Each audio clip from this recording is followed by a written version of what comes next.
Okay, we're at Mahukona and we're doing a landscape.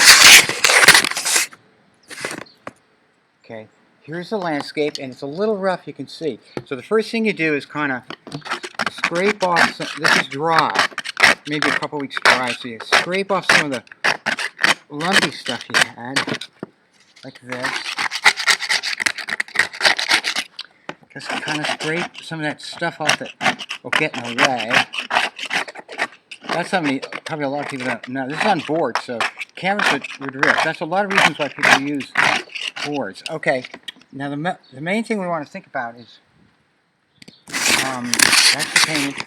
So you want to try to keep the paint the same effect that you've got. You might see new colors; those will be really great. But last time you saw this. So if you put something too new here, you want to kind of think that it won't all come back to you, but you want to kind of, this will be what you want to try to get to, something like that. So here's so you saw this last time, and you saw this last time. If you put something too new, it'll look a little jagged. So somehow it'll be, see there's a little light passage there. And so you try to see it and reproduce it a little similar to what you've got, so it doesn't become too, well, I think that's a heart of broken color is maybe what people call that, is it? They don't see the same color twice, but you try to keep the sense of the painting you've got, kind of continue that. That's basically what I wanted to say.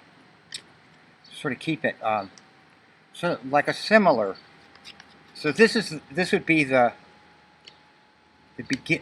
step one, and step two. And another thing is you don't want to you don't want to change the whole thing. You just want to make a few additions, like a master, to just kind of, and that'll be your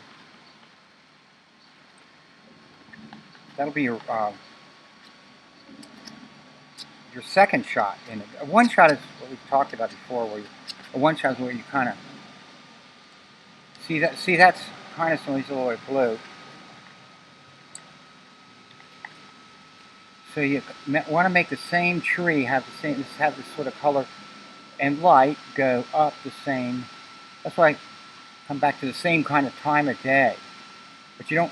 If you change it too much, it'll make. See how it looks like the same painting you had before. Like this tree here can have a little more. As if you're the same day, but it's the same painting, but you have to keep.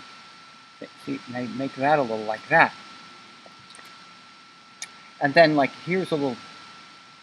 Oh, and then another thing that I learned, or I found out, was the center of your painting is where you want the eye to go, right? But you don't have to mess around here too much. Try to keep visually the center where your eye goes. So you always work on the center and let all this other stuff kind of... You don't have to worry too much about that. See, that's... like I'm seeing a little bit of a different colors in that, but I don't want to destroy or change what I've already got. And it makes it more, see how it kind of makes it a little more, you might see it, like I said, differently, but